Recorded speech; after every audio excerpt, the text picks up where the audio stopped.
I dumped my girlfriend whom my family adored because she joked about poking holes in my protection when she knew I always wanted to be child-free, and she will never know the reason why. My ex, 25F, and I, 23M, were together for just under 8 months, and we clicked really well. We got along like a house on fire from the moment we met. We had a lot in common, from our morals and goals to our taste in music. My family? They love her, probably more than they love me. My mom wanted a daughter so badly growing up, and she had 4 sons before she gave up. It was probably 3 months ago now when we were on the couch while I watched a movie and she scrolled through TikTok. Not a TikTok hate post, scrolling can be fun, I'm just more of a YouTube guy. She showed me a video of a man holding his son and dancing to a song. She laughed and said something about how good I would look as a dad, which was pretty weird considering, as far as I knew, we were both child-free by choice. God knows I am. I tried to take it as a joke and mention that it was too bad, so sad she would never know. I thought she would respond with something about how there's nothing sad about avoiding it. She had never given me any indication before this that she wanted children.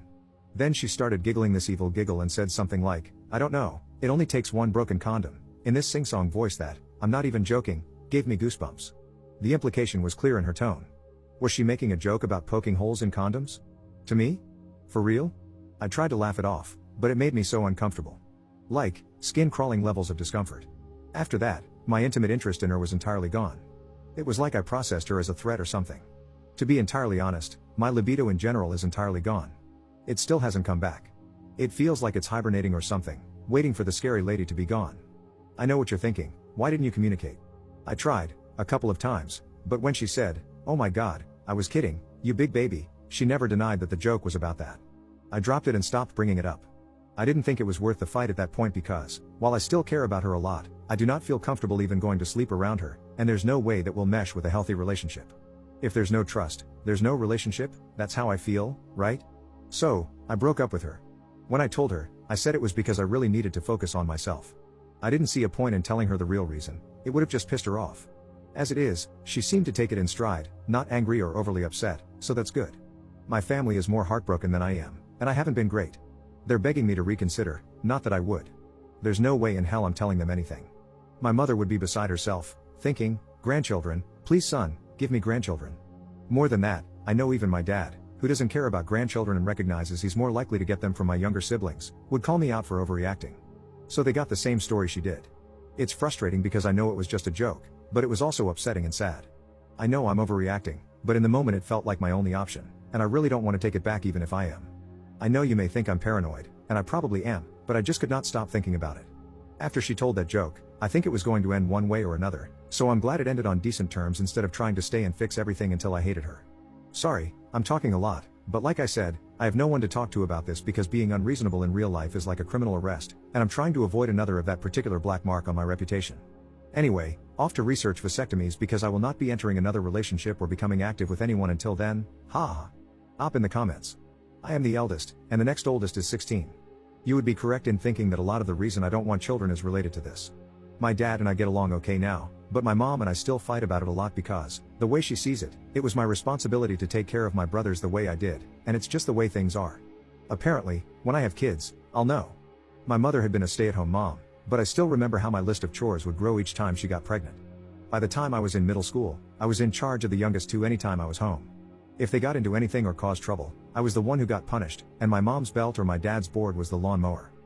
Edit, I also want to defend my mother a little, or maybe explain why I haven't gone no contact.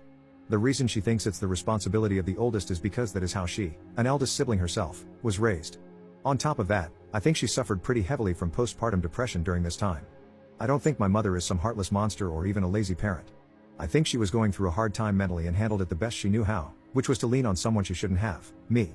I just want to add this because this post has gotten a lot of attention, and I don't want anyone to think poorly of her for something that was out of her control. I don't blame my brothers for any of this. Hell, we joke around about it. I still talk to and see them regularly, and we actually have a trip planned to go fishing out of state in a couple of months. I love them more than anything, so I get a little defensive when people start acting like they know anything about them or me. I know I should work on that too, but it's a problem. I know I should go to therapy, and I've tried, but there aren't many options without a waitlist near me, so I'm kind of at a standstill. The fact is, even if therapy changed my fears, I know what I want from life, and it isn't children. I've done my time changing diapers and such, and I really don't want to go back to the most miserable time in my life.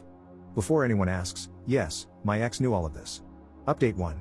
Well, I never thought I would update, but here I am, lol. I thought I had lost the password to this account and everything, but it was saved in the notes on my laptop. This isn't much of an update, but I can say that I did end up telling my friends more about the breakup, after I found out my ex is trying for a baby with her new boyfriend, who is also her ex. I wasn't stalking her to get this information. I live in a small town, and 2 of my friends came to me and told me. They said they didn't want me to find out from someone else, but I didn't really care outside of the relief that now I was sure she wasn't pregnant during the breakup. This had been giving me nightmares, which have now calmed down. Apparently, both of my friends thought I would react badly to the information and spiral or something, whatever. I know a lot of people said I overreacted to a joke and was a cruel-hearted misogynist trying to control her body and everything else, but this just confirmed to me that she was never joking. I mean, it's been a little over 2 months since the breakup, and she's trying to have a baby. I'm not angry at her anymore. In fact, I'm happy for her because if this is what she wants, good for her.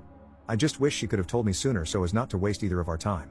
I've been working on getting a vasectomy, but as of now, it hasn't happened yet. As I mentioned in the last post, I won't be intimately or romantically active to any degree with anyone but my hand until that's completed. I think I'm lightly traumatized. This is a joke, you can laugh. What else? I'm thinking about getting a new dog? I have nothing else to add here, but thanks anyway. Op in the comments. So yeah, about the vasectomy, I explained it in the last post to a degree, but I didn't really get into my medical anxiety. I have it a lot, and even when I made my last post, I knew I was going to have to get one because I realized trusting someone else with my future, no matter how trustworthy they may seem, isn't enough. I have never, and never intend to, smash without a condom. Even after the vasectomy, every woman I've been with intimately has expressed that they are also child-free and are on birth control of some kind. I am not into taking chances. I wouldn't mentally be able to handle having a child, and I would be a terrible father. I knew it was my time to take it into my own hands after the last time, but I was still extremely nervous to the point I was considering becoming celibate just to avoid the possibility altogether. It was actually the men, and wives of men, on Reddit who reached out after my last post and explained that they understood the nerves and they were natural, but that it really wasn't as scary or as painful as it sounds. I am very thankful for that because it helped me get up the balls, pun not intended, to bring it up with my doctor and start the process. Some even gave me advice on how to deal with the healing process, which I have fully taken under advisement.